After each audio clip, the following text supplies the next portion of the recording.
नमस्कार, city post में आपका स्वागत है। मैं हूं श्रीकांत प्रत्युष। आपको पता है कि बिहार में एनडीए की सरकार है।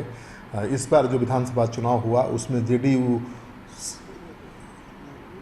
को कम सीटें जरूर आईं, लेकिन सरकार एनडीए की ही बनी क्योंकि बीजेपी को ज़रूरी सीटें मिल गई।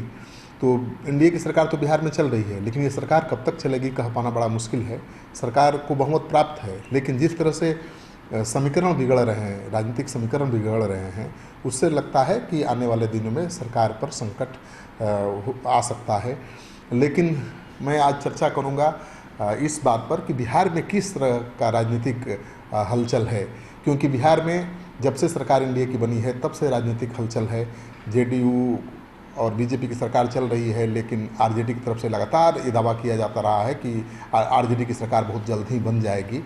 आपको पता ही है कि मुकेश सहनी जो एनडीए के साथ थे, एनडीए से बाहर हो चुके हैं, अब वो तो मंत्री भी नहीं हैं और माना जा रहा है कि तेजस्वी यादव के साथ वो जा सकते हैं, लेकिन उनके पास कोई विधायक है नहीं, इसलिए सरकार की सेहत पर कोई खास असर नहीं पड़ेगा। लेकिन मुकेश सहनी के बाद अगर जीतन राम मांझी भी एनडीए का साथ छोड़ देते हैं तब मुश्किल बढ़ जाएगी। हालांकि ये अभी दूर की बात है, अभी फिलहाल ऐसा कुछ होने वाला है नहीं, सरकार अभी चलती रहेगी। लेकिन जिस तरह का राजनीतिक समीकरण है, जिस तरह की राजनीतिक हलचल राज्य में है, उस पर इस वीडियो में हम चर्चा करेंगे। आपको पता है कि बिहार में जो जातीय समीकरण है उसका काफ़ी अहम रोल होता है और भूमिहार और ब्राह्मण समाज हमेशा से बीजेपी के साथ रहा है। पहले कांग्रेस के साथ था और कांग्रेस जब कमज़ोर हुई, धीरे धीरे कांग्रेस का जब अफिलिएशन बिहार में आरजेडी के साथ बढ़ा तो भूमिहार ब्राह्मण ने कांग्रेस का साथ छोड़ दिया और बीजेपी जो अपकमिंग पार्टी थी उसका दामन थाम लिया और तब से बीजेपी के साथ भूमिहार ब्राह्मण रहे हैं।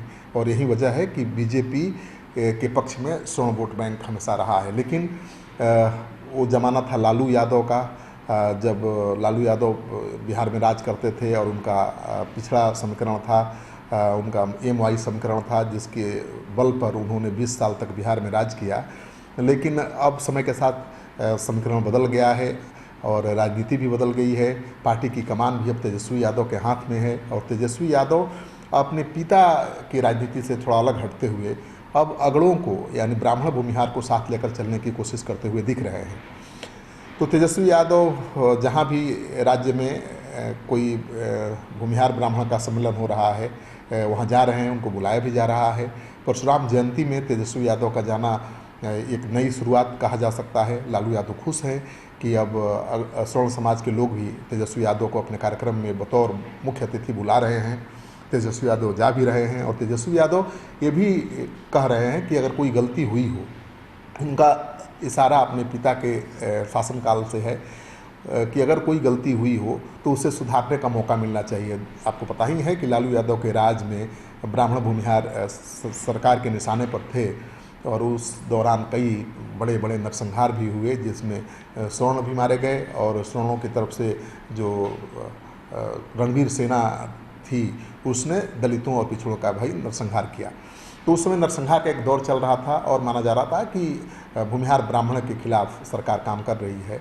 तो उस परसेप्शन को बदलना चाहते हैं तेजस्वी यादव और उन्होंने कहा कि गलती सबसे होती है और गलती हो गई तो उसे सुधारने का मौका मिलना चाहिए। यानी वो साफ संदेश दे रहे हैं कि उनको अगर ब्राह्मणों का, भूमिहार समाज का साथ मिला, स्वर्णों का साथ मिला तो उनको साथ लेकर चलेंगे और उनके सरकार में किसी के साथ नाइंसाफ़ी नहीं होगी। तो तेजस्वी यादव के निशाने पर बीजेपी का कोर वोट बैंक है ब्राह्मण और भूमिहार, और जिस तरह से भूमिहार समाज की नाराज़गी बढ़ती जा रही है पिछले चुनाव से बीजेपी के साथ, उसका फ़ायदा तेजस्वी यादव को मिलता हुआ दिख रहा है। एमएलसी का चुनाव हुआ, उसमें तेजस्वी यादव ने 5 भूमिहार को अपना उम्मीदवार बनाया, 3 जीते भी। और जिस तरह से बोचहा विधानसभा उपचुनाव के नतीजे आए हैं उससे तो साफ हो गया है कि भूमिहार समाज ने अब ये भ्रम तोड़ दिया है बीजेपी का कि भूमिहार समाज और ब्राह्मण समाज मजबूर है बीजेपी के साथ देने के लिए और अपने कट्टर और जानी दुश्मन आरजेडी के साथ कभी जाने वाला नहीं है। तो बोचहा विधानसभा चुनाव हुआ, उसमें भूमिहार समाज का भरपूर समर्थन मिला आरजेडी को और उसका नतीजा रहा कि 40,000 के मार्जिन से विधानसभा चुनाव वहाँ आरजेडी ने जीता, जहाँ पर भूमिहार समाज की बहुत बहुलता है। तो मानकर चलिए कि तेजस्वी यादव ने बड़ी सेंधमारी कर दी है बीजेपी के कोर वोट बैंक में। और बीजेपी के भी जो भूमिहार समाज के नेता हैं सामने तो आकर कुछ बोलने को तैयार नहीं है, लेकिन उनका भी मानना है कि भूमिहार समाज की नाराज़गी बढ़ी है बीजेपी से।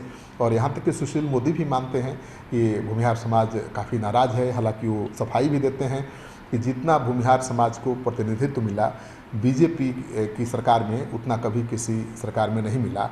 वो बताते हैं कि किस तरह से विधानसभा लोकसभा में सीटों की संख्या हो या फिर मंत्रिमंडल में शामिल किए जाने की बात भूमिहार समाज का हमेशा बीजेपी ने ध्यान रखा है। लेकिन जो हिस्सेदारी और भागीदारी भूमिहार समाज को मिल रही है उससे ये समाज संतुष्ट नहीं है और बगावत की मुद्रा में है। भूमिहार जो वोट बैंक है 10% ही होगा, लेकिन भूमिहार समाज का बहुत अहम रोल रहता है चुनाव में माहौल बनाने में। और शायद यही वजह है कि बीजेपी का साथ भूमिहार समाज, ब्राह्मण समाज देता रहा है, जिसकी वजह से बीजेपी के पक्ष में माहौल भी बनता रहा है। लेकिन अब भूमिहार और ब्राह्मण को अपने पाले में करने की जो कोशिश है तेजस्वी यादव की, वो काफ़ी हद तक कामयाब होती दिख रही है। अगर ये पूरी तरह से कामयाब हो जाती है तो अगले विधानसभा चुनाव में बीजेपी की चुनौती बहुत बढ़ जाएगी, क्योंकि बीजेपी और जेडीयू में भी कुछ अच्छा रिश्ता नहीं है। ये मजबूरी का गठजोड़ है। दोनों की सरकार चल रही है, लेकिन कितना आपस में मतभेद है, कितना टकराव है, ये बताने वाली बात है नहीं, किसी से छिपी हुई बात है नहीं। लगातार बीजेपी जेडीयू के नेता आमने सामने रहते हैं और जिस तरह से नीतीश कुमार ने तेजस्वी यादव की इफ्तार पार्टी में पैदल जाकर भाग लिया, उन्होंने भी बीजेपी पर दबाव बनाना शुरू कर दिया है। दरअसल बीजेपी ये चाहती थी कि उसके पास ज़्यादा विधायक है, फिर भी उसने नीतीश कुमार को मुख्यमंत्री बनाया है, तो उसके इशारे पर, उसके एजेंडे पर नीतीश कुमार काम करें। लेकिन नीतीश कुमार अपने सेकुलर क्रेडेंशियल के साथ समझौता करने को न पहले तैयार थे और न आज तैयार हैं। और उन्होंने भी मौके की नज़ाकत को समझते हुए एक अलग पॉलिटिकल गेम खेलना शुरू कर दिया है।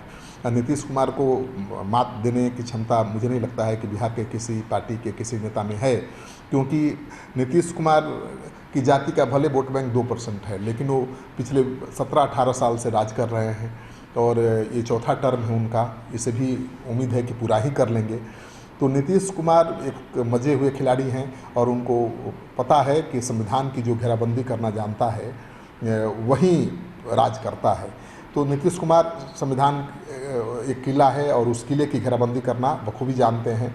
उस किले में कभी वो घिरे नहीं और उनको उस किले के अंदर घेर पाना बीजेपी के लिए अभी फिलहाल संभव भी नहीं दिख रहा है। तो उन्होंने भी एक संदेश दिया है बीजेपी को तेजस्वी यादव की इफ्तार पार्टी में जाकर। तो बीजेपी जेडीयू में सब कुछ ठीक ठाक नहीं है। तेजस्वी यादव बीजेपी के कोर वोट बैंक पर नज़र लगाए हुए हैं और उनको सफलता मिलती हुई दिख रही है। तो आने वाले दिनों में मुझे लगता है कि बीजेपी जेडीयू गठबंधन के लिए तेजस्वी यादव बड़ी चुनौती बन सकते हैं, क्योंकि एक नया स्लोगन दिया है आरजेडी ने, जो पूरे बिहार में चर्चा का विषय है कि ब्राह्मण का चूरा और यादव का दही मिलेगा दोनों तभी होगा बिहार सही। यानी ब्राह्मण और भूमिहार और यादव समाज को जोड़ने के लिए जो आरजेडी ने स्लोगन दिया है वो काफ़ी वायरल है सोशल मीडिया में। और मुझे लगता है कि जिस तरह से चुनाव के नतीजे आए हैं मुजफ्फरपुर के बोचहा विधानसभा उपचुनाव के, उससे तो लगता है कि अब ब्राह्मण की नज़र में अब तेजस्वी यादव की पार्टी कोई खराब पार्टी नहीं है।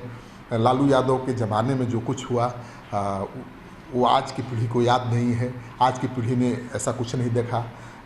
लालू यादव के राज में भले अगड़ों के साथ या भूमिहार ब्राह्मण के साथ कुछ हुआ होगा, और हुआ है तो उसके लिए तेजस्वी माफ़ी भी मांग रहे हैं और सुधार लाने के लिए मौका भी मांग रहे हैं। तेजस्वी यादव पढ़े लिखे हैं और जो ब्राह्मण और भूमिहार समाज के लोग हैं तेजस्वी यादव पर भरोसा करते हुए भी दिख रहे हैं। तो अगर ये भरोसा पूरी तरह से हो गया, हो सकता है कि अभी उन्होंने बीजेपी को डराने के लिए एक प्रयोग किया। बीजेपी के कुछ नेता कह रहे हैं कि बीजेपी को डराने के लिए, बीजेपी पर दबाव बनाने के लिए एक विधानसभा के उपचुनाव में भूमिहारों ने गोलबंद होकर आरजेडी को सपोर्ट कर दिया।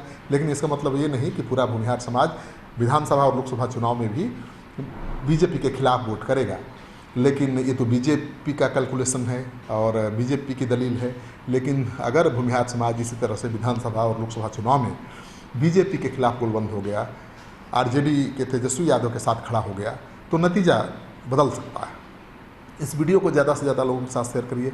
अगर आपने अब तक हमारा चैनल सब्सक्राइब नहीं किया है तो ज़रूर कर लीजिए। आपका सहयोग समर्थन लगातार मिल रहा है, इसे बनाए रखिएगा। बहुत दिनों बाद आपसे मुलाकात हो रही है। हम उम्मीद करते हैं कि अब लगातार मैं आपके साथ बना रहूँगा और आपके लिए जो भी राजनीतिक खबरें हैं उसको लेकर आता रहूँगा।